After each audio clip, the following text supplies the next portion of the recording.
The clinking of crystal glasses had barely faded when a harsh wheezing sound tore through Anna Reed's throat, sharp and broken, like steam screaming from a damaged kettle. Anna was not someone who belonged in rooms like this. At 26 she made her living restoring antique books, working in silence, dust and patience, not attending glossy corporate dinners filled with tailored suits and practiced smiles. She sat stiffly at the long table in the private dining room, her hands folded in her lap, already wishing she could disappear. Across the room her older sister Lily Reed stood on a small podium, glowing under soft amber lights. Lily's white dress was flawless, her smile bright and confident as she leaned into the microphone. "Here we go again," Lily said with a dramatic sigh, rolling her eyes toward Anna. "Anna, don't start. It's just mushroom soup. No crab. Or are you planning to ruin my promotion party too?" A ripple of uneasy laughter spread across the room. Lily thrived on moments like this, public jokes, small humiliations wrapped in charm. Anna tried to respond, but her chest tightened. The air felt thick. Her throat burned as if invisible hands were squeezing it shut. She raised a trembling hand, but no sound came out. That was when Grant Hale, the 58-year-old chairman of Hale International, froze mid-sip. His eyes locked onto Anna's face, then dropped to her soup bowl. His expression changed instantly from polite interest to pure alarm. "That's not a joke," he said sharply, standing up so fast his chair scraped loudly against the floor. "She's having an allergic reaction." Anna barely registered his voice. Her vision blurred as panic set in. She could hear Lily laughing softly, still enjoying her moment. "She's acting again," Lily said lightly. "She always does this." But Grant was already moving. Grant Hale crossed the room with surprising speed, his expensive suit forgotten as he reached into his inner pocket. "Someone call emergency services now," he barked. Anna collapsed sideways out of her chair, hitting the thick carpet with a dull thud. Her lungs burned. Every breath felt like pulling air through a straw. "I've got you," Grant said firmly, kneeling beside her. "Hold still." He pulled out an EpiPen and drove it into Anna's thigh without hesitation. The sharp sting barely registered compared to the crushing pressure in her chest. Cold flooded her veins as the medication kicked in, and for the first time in terrifying seconds, a thin breath slipped past her swollen throat. Across the table Lily's smile faltered. "You're overreacting," she said weakly. "It's just food." Grant didn't look at her. "My daughter has a shellfish allergy," he said coldly. "I know exactly what this looks like." As the restaurant staff scrambled into motion, Anna's mind drifted backward, replaying the evening that had led to this moment. This dinner was meant to celebrate Lily's promotion to public relations director, a role Lily had chased with ruthless ambition. The restaurant was famous, its walls lined with dark wood and crystal chandeliers, the kind of place that whispered power and old money. Anna had only been invited because appearances mattered. Her parents, Robert and Elaine Reed, sat proudly beside Lily, soaking in attention. They rarely spoke about Anna's work, dismissing her career as dusty and sad. Lily, on the other hand, was everything they admired: visible, admired, successful. Anna worked with fragile things for a living. Ancient paper, fading ink, history that required respect. Lily worked with people and broke them when it suited her. As Anna struggled for air, one thought echoed through her fading consciousness. This wasn't an accident. Earlier that evening, before the first course was served, Lily had already decided Anna needed to be put in her place. In the restaurant lobby, Lily had spotted Grant Hale arriving and rushed toward him, eager to impress. But before she could speak, Grant's attention shifted. He noticed Anna standing quietly by the coat check. "You're the conservator," Grant said warmly, walking straight past Lily. "The one who specializes in historical manuscripts?" Anna had nodded, surprised. What followed was a 20-minute conversation about paper chemistry, preservation techniques, and 18th-century correspondence. Grant listened with genuine interest. He asked questions. He respected her expertise. Lily watched every second, her smile tightening as her moment slipped away. This was supposed to be her night. Instead, Anna, quiet, overlooked Anna, had captured the attention of the most powerful man in the room. By the time dinner began, Lily's jealousy had hardened into something dangerous. Half an hour before the soup course, she excused herself and slipped into the kitchen. Chef Martin, proud of his creations, greeted her eagerly. I have a special request, Lily said sweetly. Your crab oil is legendary. Could you add just a touch to the mushroom soup? Something unexpected. The chef hesitated. It's unusual. That's why it's brilliant, Lily replied. It's a special night. The chef agreed, unaware that Lily's sister had a severe shellfish allergy. When the soup arrived, Anna noticed nothing wrong. The scent of truffle masked everything. She trusted Lily's smile. One spoonful was all it took. Now, as oxygen hissed into her lungs, Anna understood the truth. Lily hadn't wanted to scare her. Lily had wanted to prove she was powerful even if it meant risking her sister's life. The room erupted into chaos as paramedics arrived, pushing through stunned guests. Anna lay on the floor shaking, her throat still swollen and raw. Lily hovered nearby, her face pale, her confidence gone. I didn't think it would be this serious, Lily muttered. She exaggerates everything. Grant turned on her slowly. Stop talking, he said. The chef burst into the room moments later, visibly shaken. She asked for the crab oil, he said, pointing at Lily. She specifically requested it. The waiter nodded nervously. And she told me to give that bowl to Anna. Silence fell like a weight. Robert Reed stared at his eldest daughter in disbelief. Lily, he said quietly. Tell me this isn't true. Lily opened her mouth but couldn't speak. Anna forced her eyes open and locked onto Grant's sleeve. With the last of her strength, she pointed weakly at the soup bowl. Then she clenched her fist, holding it tight. Grant understood immediately. No one touches that bowl, he ordered. This is evidence. As Anna was lifted onto a stretcher, fear gave way to clarity. She wasn't weak. She wasn't dramatic. She was alive because she had been careful even while dying. As the ambulance doors closed, Grant leaned close. You did the right thing, he said. You protected yourself. Anna couldn't speak, but she nodded. For the first time in her life, she wasn't trying to keep the peace. She was preparing for consequences. The hospital lights were harsh and unforgiving, but Anna welcomed them. They felt honest. Over the next hours, doctors stabilized her breathing and monitored her heart. The damage was real. The danger hadn't passed. Outside the room, Lily cried to their parents, insisting it was a misunderstanding. But Anna was done misunderstanding. When Grant visited the next morning, his expression was calm but firm. This was attempted harm, he said. And it will be treated as such.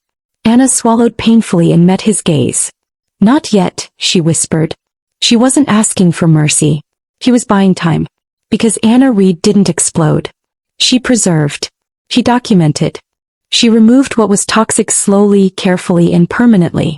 Anna spent 3 days in the hospital, drifting between shallow sleep and sharp flashes of memory. The doctors explained that the allergic reaction had been severe, life-threatening. Her throat was badly inflamed, her vocal cords strained, and her heart needed monitoring after multiple doses of epinephrine. Speaking hurt. Swallowing hurt. Even breathing felt unfamiliar, like her body no longer trusted itself. Her parents came once. Elaine cried quietly at the foot of the bed, saying, "We never thought it would go this far." Robert stood stiffly by the window, avoiding Anna's eyes. Lily didn't come at all.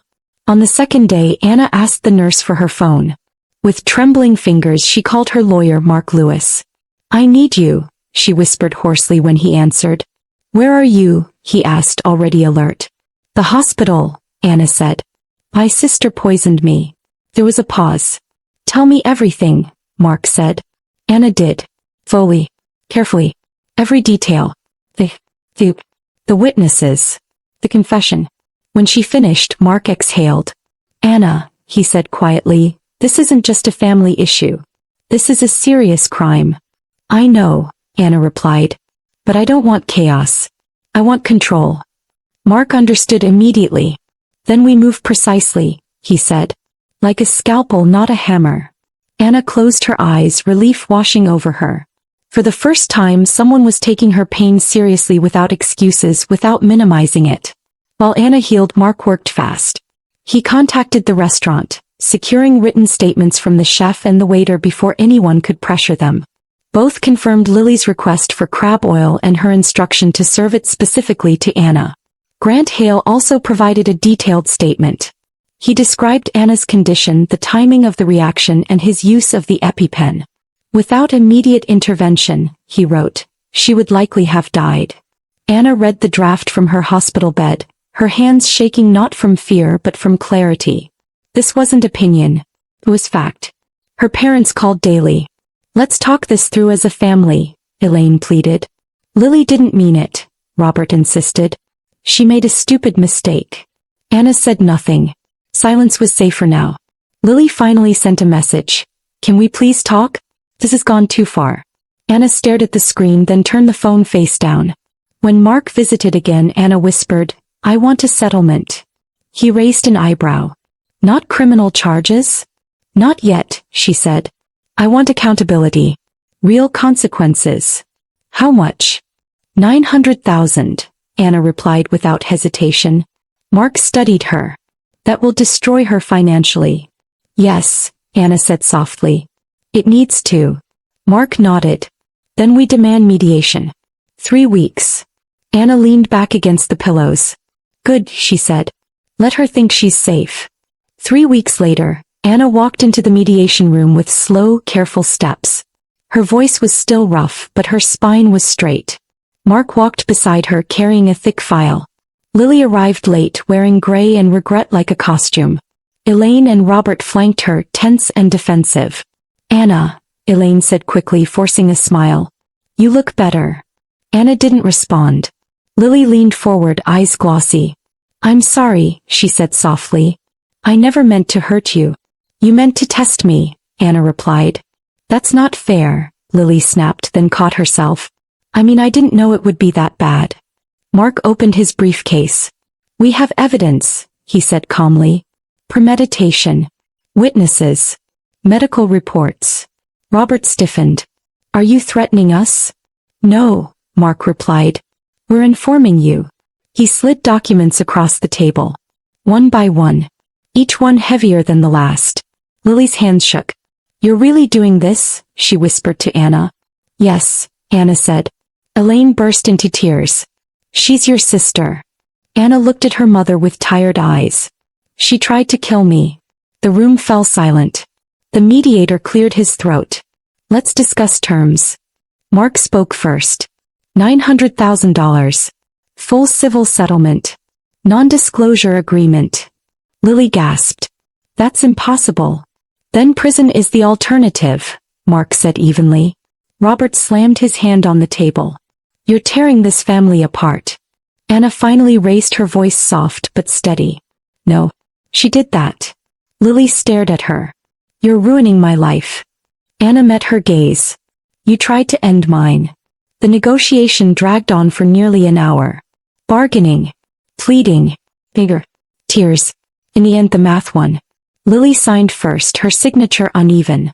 Elaine and Robert signed as co-guarantors, their hands heavy with resentment. When it was done, Anna stood. This is the last time we meet, she said. Lily whispered, I'm still your sister. Anna shook her head. No. You're someone I survived. She walked out without looking back. The consequences came quietly but relentlessly. Lily lost her job within weeks. No explanation. Just silence. The apartment was sold. Jewelry disappeared. The payments arrived on schedule, each one a reminder of what she'd done. Anna focused on healing. Therapy. Speech exercises. Long walks. Grant Hale kept his promise. He hired Anna to preserve his family's private archives, a contract that changed her life. 1 year later, Anna stood in her own restoration studio, sunlight pouring over rows of ancient books. Her hands were steady again. Her voice was stronger. She had preserved herself. And nothing toxic remained. Life after the settlement was quieter than Anna expected, but it was a productive kind of quiet. The kind that let her breathe. The panic attacks didn't disappear overnight. Certain smells, mushrooms, rich sauces, even candle wax still made her chest tighten. But she learned how to manage them. Therapy helped. Routine helped more. Every morning she woke early, brewed weak tea, and planned her day the way she planned a restoration. Step by step with care. Mark called one afternoon. Final payment cleared, he said. Anna closed her eyes. It's over. Legally, yes, Mark replied. Emotionally, that part is yours. After she hung up, Anna sat in silence for a long time. She didn't feel joy. She felt release. The kind that comes when a heavy door finally shuts behind you. Grant Hale visited her small apartment a month later, carrying a leather folder. "I meant what I said," he told her, sitting across from her kitchen table. "I want you to handle my family's archive." Anna blinked. "That's a serious responsibility." "So are you," Grant replied. "You stayed clear-headed while dying. That matters." The contract was generous: 5 years, steady funding, complete creative control. Anna's hands shook as she signed. "This changes everything," she said. Grant nodded. "Good. You've earned that." When he left, Anna leaned against the door and laughed softly. Not out of humor but disbelief. With the contract secured, Anna made a decision she'd postponed for years. She started her own company. She called it Reed Conservation, keeping the name without apology. "I'm not hiding anymore," she told Mark when he reviewed the paperwork. Within months, she rented a converted warehouse space with tall windows and brick walls. She hired 2 junior conservators, Emily and Ben, both young, careful, and deeply passionate about preservation. "This place feels safe," Emily said on the first day. Anna smiled faintly. "That's intentional." News about Lily reached Anna slowly through whispers and second-hand stories. "She lost the job," an old acquaintance said over coffee. Another added, "No one wants to touch her resume." Anna didn't ask questions. She didn't need details. One evening Elaine called. "Your father and I are struggling," she said quietly. "The house, the mortgage." "I'm sorry," Anna replied honestly. "But I won't fix this." Elaine sighed. "You've changed." "Yes," Anna said. "I had to." A year after the incident, Anna attended her first public exhibition as a business owner. A restored 17th-century manuscript sat under glass, her name listed beneath it. Emily nudged her. "That's you," she whispered.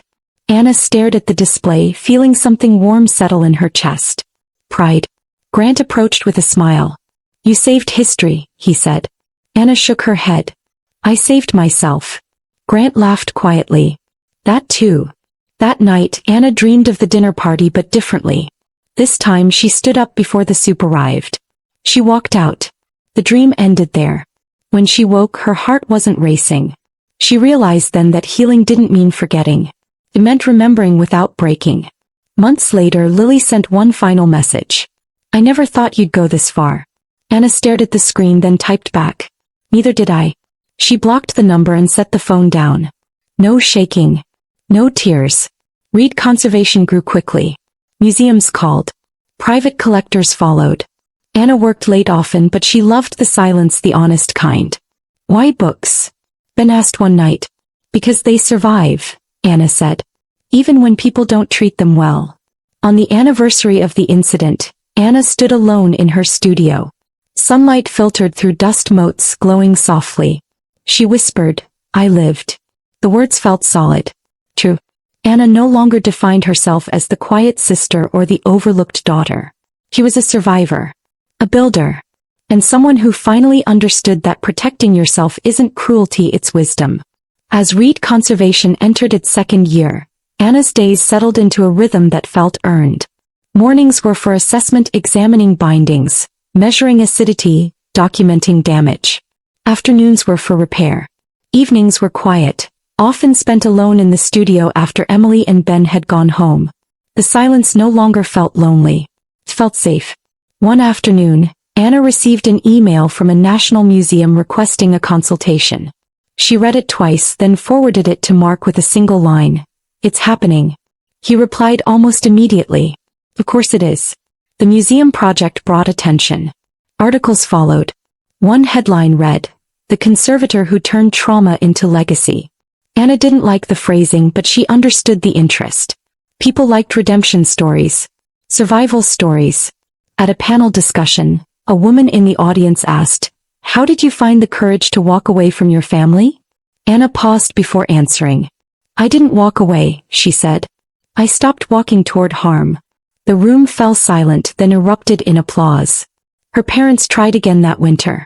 Robert showed up unannounced at her studio, standing awkwardly near the door. "Your mother misses you," he said. Anna kept working, her hands steady. I miss who she pretended to be. Robert swallowed. Lily's having a hard time. I know, Anna replied calmly. That doesn't change anything. He left without another word. Emily noticed the tension afterward. You okay? She asked gently. Anna nodded. Better than I used to be. He realized it was true. Confrontation no longer unraveled her. Clarified things. Spring brought expansion. Second contract with Grant Hale. More staff. Better equipment. Ben laughed one afternoon. You realize this is turning into something big?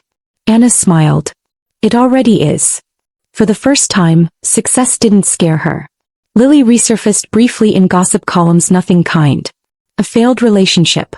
A job she quit after 2 months. Anna skimmed the article and closed the tab. She felt no satisfaction. Just distance. On her birthday, Anna spent the day alone by choice. She visited a quiet cafe, then returned to the studio to work on a fragile 16th century journal. She whispered to the pages, You made it this far. So did I. That evening Mark called. Your company's valuation just crossed 2 million. Anna laughed softly. You're joking. I'm not, he said. You built something real. She thanked him, then hung up and sat in silence, letting the truth settle.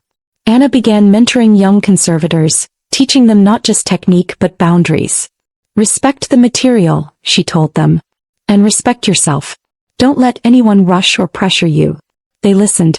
He could tell. Standing in her studio late one night, Anna looked around at what she'd built: clean tables, careful hands, preserved history. She wasn't defined by what almost killed her. She was defined by what she chose to save. By the 3rd year, reed conservation had become a quiet authority in the preservation world. Anna no longer chased recognition. It came to her. Scholars emailed with reverence. Collectors waited months for an opening. Anna accepted only what she could do well. Care beats speed, she told her team. Every time.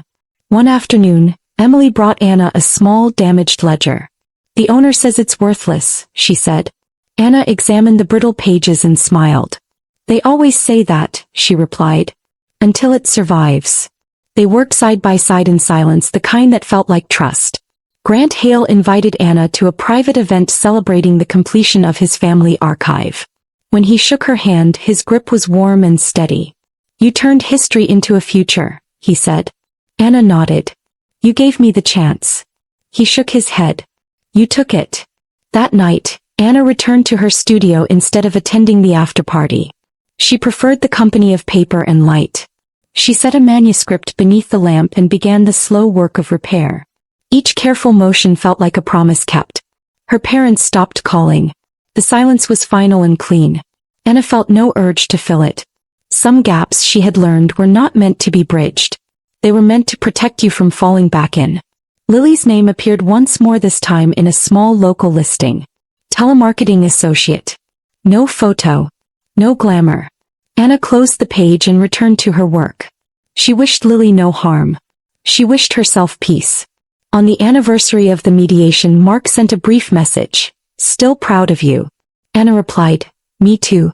It was enough. A young intern asked Anna one day, How do you know when something can't be fixed? Anna considered this carefully. When repairing it would destroy what's left, she said. The intern nodded, understanding more than just books. That evening, Anna locked up the studio and stood outside, watching the city lights blink on. She felt rooted. Present. No longer bracing for impact. Inside, the manuscripts rested safely on shelves, stabilized and preserved. Anna smiled softly. This was the life she had built, not from comfort but from clarity. She thought briefly of the dinner party, of the soup, of the floor rushing up to meet her. The memory no longer had teeth. It was a chapter, not the whole book. Anna turned off the lights and whispered to the quiet room, We survived. The word we felt right, her and the fragile things she protected. In the months that followed, reed conservation expanded again, but Anna remained selective. She chose projects that mattered. People who respected boundaries. Work that aligned with her values. At 30, Anna stood taller than she ever had at 26. Not louder. Not harsher. Just certain. She knew who she was and what she would never allow again. Anna Reed was no longer defined by betrayal or survival. She was defined by precision, courage, and the quiet strength to protect what mattered even when that meant letting go of blood ties. Her life, like her work, was restored with care, honesty, and purpose. Moral lesson. When someone crosses your safety and calls it a joke, believing them is not cruelty, it's wisdom. True strength is not forgiving harm but protecting yourself with clarity, boundaries, and purpose.